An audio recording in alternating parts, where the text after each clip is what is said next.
नरेंद्र मोदी, तुम सिर्फ रेल की व्यवस्था करके देख लो, फिल्म तो अपने आप बन जाएगी। ये तो ट्रेलर है।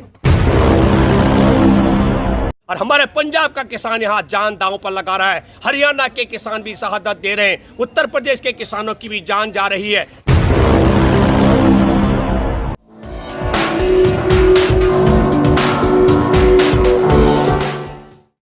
ਕਿਸਾਨੀ ਸੰਘਰਸ਼ ਦੇ ਵਿੱਚ ਸਿੰਘੂ ਬਾਰਡਰ ਤੇ ਬੈਠੇ ਆ। ਸਿੰਘੂ ਬਾਰਡਰ ਤੇ ਹੁਣ ਤਕਰੀਬਨ ਰਾਤ ਦੇ 8 ਵੱਜ ਚੁੱਕੇ ਨੇ ਤੇ ਸਾਡੇ ਨਾਲ ਮੌਜੂਦ ਨੇ ਭੁਪਿੰਦਰ ਜੀ। ਉਹਨਾਂ ਨਾਲ ਗੱਲਬਾਤ ਕਰਦੇ ਆ। ਭੁਪਿੰਦਰ ਜੀ, ਪਹਿਲਾਂ ਸਵਾਗਤ ਹੈ ਰੇਡੀਓ ਪੰਜਾਬ ਟੂਡੇ। शुक्रिया, धन्यवाद। ਕੀ ਲੱਗ ਰਿਹਾ ਜੀ ਤੁਹਾਨੂੰ ਇਸ ਸੰਘਰਸ਼ ਨੂੰ ਦੇਖ ਕੇ? ਜਿਹੜਾ ਇਹ ਸੰਘਰਸ਼ ਆ ਹੁਣ ਲਗਾਤਾਰ ਜਿਹੜੀਆਂ ਮੀਟਿੰਗਾਂ ਨੇ ਉਹ ਵੀ ਚੱਲ ਰਹੀਆਂ ਨੇ ਤੇ ਪਿਛਲੀ ਮੀਟਿੰਗ ਆ ਜਿਹੜੀ ਉਹ ਬੇਸਿੱਟਾ ਰਹੀ ਹੈਗੀ। मैं हिंदी में बोलूं? ਹਾਂਜੀ ਹਾਂਜੀ बिल्कुल। एक तो आपको बताना चाहता हूं कि इसको पूरी रणनीति के तौर पर आपको समझना पड़ेगा। हमारे देश के अंदर आपने देखा होगा कि अभी मुकेश अंबानी की कंपनी ने हरियाणा पंजाब हाई कोर्ट में एक एप्लीकेशन लगाई और कहा कि मेरा एग्री कंपनी से कोई लेना देना नहीं है। मैं आपको बताना चाहता हूं, ये हमारे देश में पिछले 7 महीने से जो आंदोलन चल रहा है और संविधान दिवस के दिन से लेकर 26 नवंबर से जो आज 45 दिन या 46 दिन हो गए, खुले आसमान के नीचे लाखों की संख्या में दिल्ली के चारों तरफ बॉर्डर पर बैठे हुए किसान हैं। उन किसानों ने बरसात और ठंड कड़कती में यहाँ रहे, इस आंदोलन को कमजोर करने के लिए झूठी बात कही। आज का आप उठा के देखें, टाइम्स ऑफ इंडिया कर्नाटक के अंदर धान की जो खरीद है न्यूनतम समर्थन मूल्य से ज्यादा कीमत पर मुकेश अंबानी की कंपनी खरीद कर रही है। एक बात। दूसरी बात मैं कहना चाहता हूं कि ये हम कह रहे हैं कि नरेंद्र मोदी की सरकार इन कानूनों को क्यों लेकर आई है। आप जाकर देखिए, मिनिस्ट्री ऑफ कोऑपरेटिव अफेयर्स के उसमें वेबसाइट पर 21 कंपनियां हैं अदानी की। 5 कंपनियां उनकी 2014 में रजिस्टर्ड हो चुकी थी। उनके साथ में जो बड़े बड़े गोडाउन आप देखते होंगे अलग अलग राज्यों में सैकड़ों एकड़ जमीन पर बन रहे हैं अदानी के।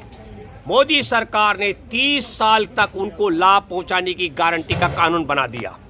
मैं आप सबके माध्यम से जानना चाहता हूं, आज हमारे देश के अंदर ये प्रचारित किया जा रहा है, ये हरियाणा पंजाब के किसानों की लड़ाई है। मैं आपके माध्यम से एक बात बताना चाहता हूं, पंजाब से यहाँ तक ट्रैक्टर लाने का 10,000 रुपये का खर्चा है। नरेंद्र मोदी की सरकार, नरेंद्र मोदी का बाप चाय बेचता था जिस वक्त हमारे देश में रेल चलती थी। जब नरेंद्र मोदी भीख मांगता था, 14,445 रेल रोजाना आवागमन करती थी। इस नालायक ने रेल का आवागमन बंद कर दिया। नरेंद्र मोदी 14,445 रेलों का आवागमन शुरू कर दो, तुम्हें पता लग जाएगा तुम्हारी औकात कर हमारे देश के अन्नदाता किसान की ताकत का। भारत के 14 करोड़ किसान राजधानी दिल्ली आकर के न्यूनतम समर्थन मूल्य की गारंटी के पर खरीद का कानून बनाने की मांग को लेकर और जो 3 काले कानून आप लेकर आए, हमारे देश में किसानों की उपज को सस्ते दाम पर लूटने के लिए और देश के उपभोक्ताओं को लूटने के लिए जमाखोरी का कानून। 2, आप हमारे देश के किसानों को बंधुआ मजदूर बनाना चाहते हैं अनुबंध के ठेकेदारी व्यवस्था के कारण, उस कानून के खिलाफ। और तीसरी बात, हमारे देश की मंडी व्यवस्था को खत्म करने के लिए और न्यूनतम समर्थन मूल्य का जो अभी गारंटी है उसको खत्म करने के लिए आपने मंडियों के बाहर खरीद का जो प्रचलन शुरू किया है। इन 3 काले कानून को खत्म करने के लिए 14 करोड़ किसान दिल्ली आने के लिए तैयार है। नरेंद्र मोदी, तुम सिर्फ रेल की व्यवस्था करके देख लो, फिल्म तो अपने आप बन जाएगी। ये तो ट्रेलर है। और मैं फिर कहना चाहता हूं, 2 बातें होने वाली है। ये कोई भाजपाई और कांग्रेसी नहीं है कि लाठी डंडे दिखाओगे भाग जाएंगे। पहले इन मूर्खों ने कहा, इन्होंने पहले कहा गुमराह है, फिर कहा पाकिस्तान परस्त है, फिर कहा चीन परस्त है, फिर कहा खालिस्तानी है और फिर कहा आतंकवादी हैं। गड्ढे खुदवाए, पानी की ठंडे पानी की तोप चलवाई, आंसू गैस के गोले छुड़वाए, फिर कहा इन्होंने ऊपर से बारिश गिरेगी ये भाग जाएंगे। न बारिश से भागे, न तुम्हारे जो बम बरसा उससे भागे, न पानी की तोप से भागे, न तापमान 1 डिग्री पहुंच गया। अब होने वाला क्या है? या तो नरेंद्र मोदी तुम्हारी सरकार का अंत होने वाला, तुम्हारी सरकार जाएगी, या ये 3 काले कानून खत्म करके न्यूनतम समर्थन मूल्य की गारंटी का कानून बनाना पड़ेगा। जैसे हमारे पंजाब के किसानों की मक्का 18.5 रुपए प्रति किलो बिकती है, 1850 रुपए क्विंटल। और बिहार के किसानों की मक्का बिकती है 800 रुपए क्विंटल। 1050 रुपए क्विंटल का नुकसान होता है हमारे बिहार के किसानों को। और हमारे पंजाब का किसान यहाँ जान दांव पर लगा रहा है, हरियाणा के किसान भी शहादत दे रहे हैं, उत्तर प्रदेश के किसानों की भी जान जा रही है कि हमारे बिहार के किसानों को भी 18.5 रुपए क्विंटल के हिसाब से मक्का का दाम मिलना चाहिए। हमारे देश में कहा जा रहा है जमाखोरी का भी मूर्ख आदमी 40 साल भीख मांगा। मैं बताना चाहता हूं सिंह साहब आपके माध्यम से, अगर भैंस की दूध थन में से दूध नहीं निकालेंगे तो भैंस की थन खराब हो जाएगी भिखारी, और थन में से दूध निकाल के बाल्टी में जमा कर देंगे तो दूध खराब हो जाएगा मूर्ख आदमी। जमाखोरी की व्यवस्था कैसे होगी? 100 में 85% किसानों के घर की छत टपकती है नालायक। तो जमाखोरी के कानून लाया अदानी अंबानी के लिए और नाम किसानों का लगा रहा है हमारे देश में। मैं लास्ट कहना चाहता हूं, किसानों ने तय कर दिया है कि मोदी सरकार, हमने तुमको वोट दिया था चौकीदार बना करके। और एक लास्ट कहता हूं कि आसार राम का चेला आया था गंगा का लाल बन करके, सत्ता में बैठ करके रह गया अदानी और अंबानी का दलाल बन के। एक और बताओ जी, ਜਿਹੜਾ ਮਤਲਬ ਹੁਣ 26 ਤਰੀਕ ਦੀਆਂ ਤਿਆਰੀਆਂ ਚੱਲ ਰਹੀਆਂ ਨੇ ਕਿਸਾਨਾਂ ਦੀਆਂ, ਕਿਸਾਨ ਕਹਿ ਰਹੇ ਨੇ ਅਸੀਂ 26 ਤਰੀਕ ਨੂੰ ਲਾਲ ਕਿਲੇ ਤੇ ਜਾਵਾਂਗੇ ਜੀ, ਤੇ ਉਧਰੋਂ ਸਰਕਾਰ ਕਹਿ ਰਹੀ ਹੈ ਕਿ 26 ਤਰੀਕ ਨੂੰ ਭਾਈ ਬਲਵੰਤ ਸਿੰਘ ਰਾਜੋਆਣੀ ਦੀ ਜਿਹੜੀ ਫਾਂਸੀ ਦੀ ਸਜ਼ਾ ਹੋਈ ਸੀ ਉਸ ਦਾ ਫੈਸਲਾ ਹੋ ਜਾਵੇ। ਤੁਹਾਨੂੰ ਕੀ ਲੱਗ ਰਹੀਆਂ ਉਹ ਚੀਜ਼ਾਂ ਨੂੰ ਦੇਖ ਕੇ ਕਿਤੇ ਸੰਘਰਸ਼ ਨੂੰ ਤਾਰੋ ਪੀੜ ਤਾਂ नहीं करा जाएगा? नहीं, देखिए जो आप बात करना चाहते हैं इसकी बड़ी रोचक बात है। अभी हमारे देश में, मैं फिर दोबारा कह रहा हूं, हमारे सिख समुदाय की कोई समस्या नहीं है। ये सरदारों की लड़ाई नहीं है, ये हमारे देश के अन्नदाताओं की लड़ाई है। सरदारों से लड़ने की ताकत संघ परिवार के बाप की नहीं है, सरदारों से लड़ने की ताकत मोदी के बाप की ताकत नहीं है। ये लड़ाई किसानों की लड़ाई है। हमारे देश में किसानों में किसान सरदार भी हैं। अब तुम सरदारों को बताओ, तो मैं तरीका बता रहा हूँ, फिर बता रहा हूँ। नरेंद्र मोदी रेल चला दे तो ये पूरे देश के 14 करोड़ किसान है। 14 करोड़ किसान सिर्फ अकेले सरदार नहीं है।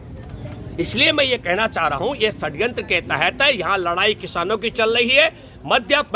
उत्तर प्रदेश के अंदर एक किसान नेता पर 50-50 लाख रुपए का नोटिस भेजा गया।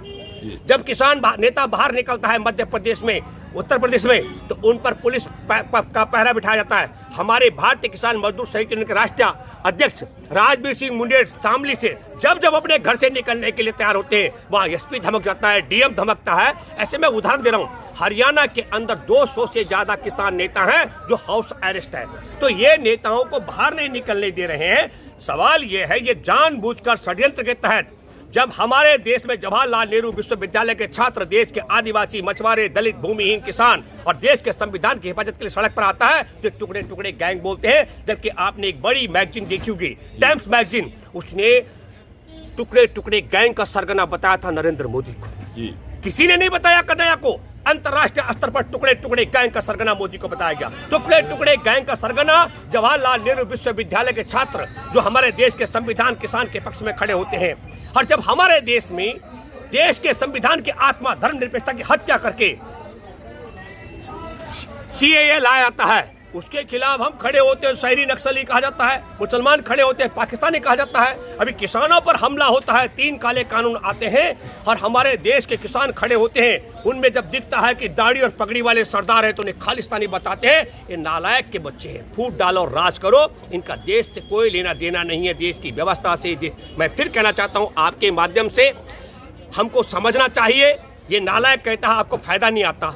अरे मूर्ख आदमी, 1850 रुपए में मक्का बिकती है, ये किसान का फायदा है। बिहार में 800 में लूटी जाती है, ये किसान का नुकसान है। उस भिखारी को समझ नहीं आता। मैं दूसरी बात करना चाहता हूँ, हमारे देश के अंदर नोटबंदी की गई। पहले साल 16-17 में 5 लाख करोड़ का नुकसान हुआ। दूसरे साल जीएसटी तब्दील किया गया तो जीएसटी और नोटबंदी से 12 लाख करोड़ का नुकसान हुआ। 12-5 17 लाख रुपए। असंगठित क्षेत्र में 24 लाख करोड़ का नुकसान हुआ। और अभी लॉकडाउन में न कोरोना का टीका बना, न दवाई बनी, 27 लाख करोड़ का नुकसान हो गया। हमारे देश का रेलवे खत्म हो गया, होटल इंडस्ट्री चौपट हो गई, उद्योग चौपट हो गए, व्यापार चौपट हो गए। एकमात्र चीज बची थी खेती किसानी, उसको भी कंपनियों के हवाले करने के लिए काला कानून लाया है। ये देश का गद्दार और चीन का वफादार है। मैं कहना चाहता हूं, गलवान घाटी में जब बिहार के चुनाव थे, तो बिहार रेजिमेंट के जवानों को मरवाया गया, उसमें पंजाब के भी जवान शहीद हुए थे। और आपको बताना चाहता हूं, तब कहा गया था 1124 करोड़ रुपए का जो ठेका था चीन की टनल कंपनी का, वो रद्द किया गया था। और जैसे ही हमारे किसान 57 ज्यादा की शहादत हुई तो ठेका चीनी कंपनी को दिया गया। मैं आपके माध्यम से जानना चाहता हूं, चीन के सेना ने हमारे निहत्थे जवानों को मारा तो चीन का ठेका रद्द कर दिया गया, और मोदी सरकार ने 57 हमारे किसानों को बर्बाद डाला, चीन की कंपनी को ठेका दे दिया। तो क्या इसका यह मतलब था कि बेटे शहादत तो दे सीमा पर तो चीन का ठेका रद्द हो जाएगा, और जब बाप अगर शहादत दे राजधानी की सीमा पर तो चीन को ठेका दिया जाएगा? ये बात भी हमको समझनी चाहिए। ये देश के साथ गद्दारी और चीन के साथ वफादारी है, ये खेल भी हमको समझना चाहिए। नरेंद्र मोदी बताए कि नोटबंदी से क्या फायदा हुआ। मैंने गिनती कराया, जवाहरलाल नेहरू विश्वविद्यालय के अर्थशास्त्री प्रोफेसर अरुण कुमार के आंकड़े हैं ये जो मैंने बताया। 5 लाख करोड़ का नुकसान 1, 12 लाख करोड़ का नुकसान 2, 24 लाख करोड़ का नुकसान 3 और 27 लाख करोड़ का नुकसान 4। तो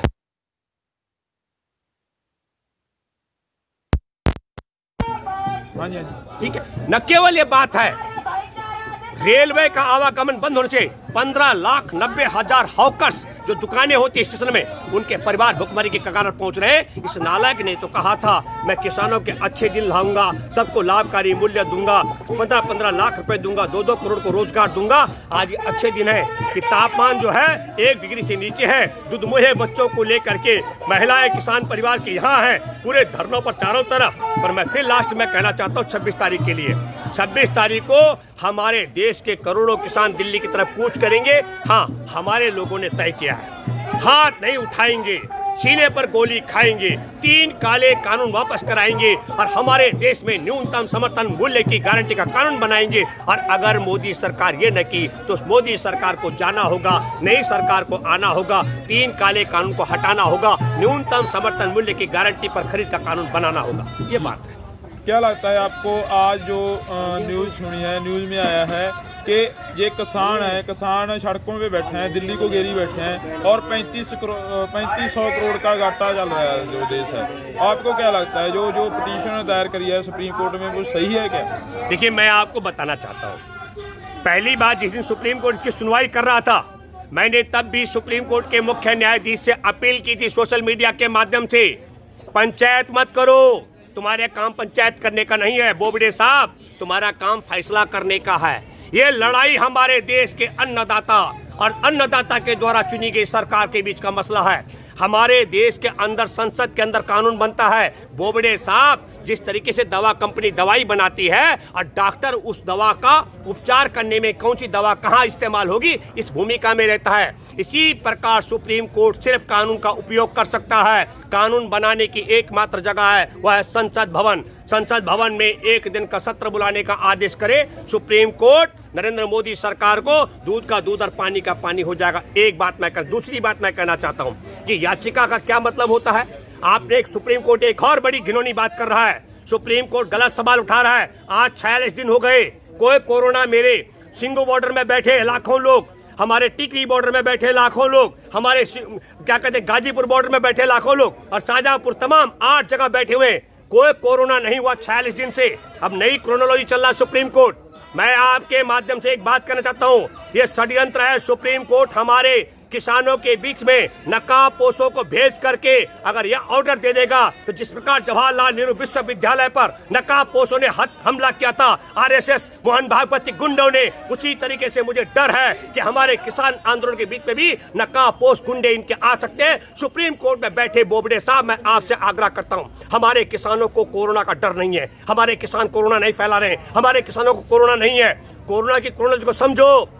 कोरोना की क्रोनोलॉजी के आड़ में हो सकता है कि मोहन भागवत के गुंडे आकर के आतंकवादी वारदात देंगे, इसलिए किसी भी कीमत पर, हाँ, सुप्रीम कोर्ट की भूमिका यह बन सकती है।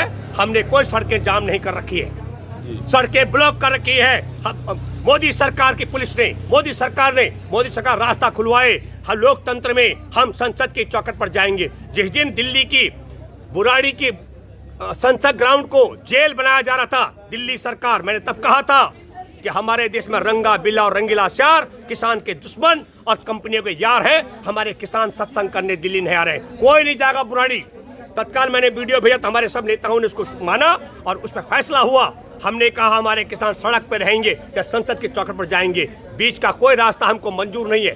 एक, सुप्रीम कोर्ट को पंचायत नहीं करनी है, पंच नहीं है आप। दो, सुप्रीम कोर्ट को किसी भी कीमत पर नकाबपोश बनाने का ऑर्डर नहीं देना है। जिस दिन सुप्रीम कोर्ट नकाबपोश बनाने का ऑर्डर देगा उसी दिन मोहन भागवत के गुंडे आएंगे और आतंकी वारदात करेंगे, ये डर है मुझे। और तब हमारा आंदोलन आजम बापू के रास्ते पर चलते हुए शहीद आजम भगत सिंह की तरह शहादत देने के लिए हमारे लाखों लाख किसान तैयार हैं। भगत सिंह जी ने भी कहा था मैं शहादत हंसते हंसते दूंगा, और रास्ता वही बापू का, हाथ नहीं उठाऊंगा। ये दोनों रास्तों पर हाथ हमारे लाखों लाख किसान चल रहे हैं। और मैं सुप्रीम कोर्ट से आग्रह करता हूं, फिर मेरी गुजारिश है बोबडे साहब, निश्चित तौर पर आप संविधान का पालन करें।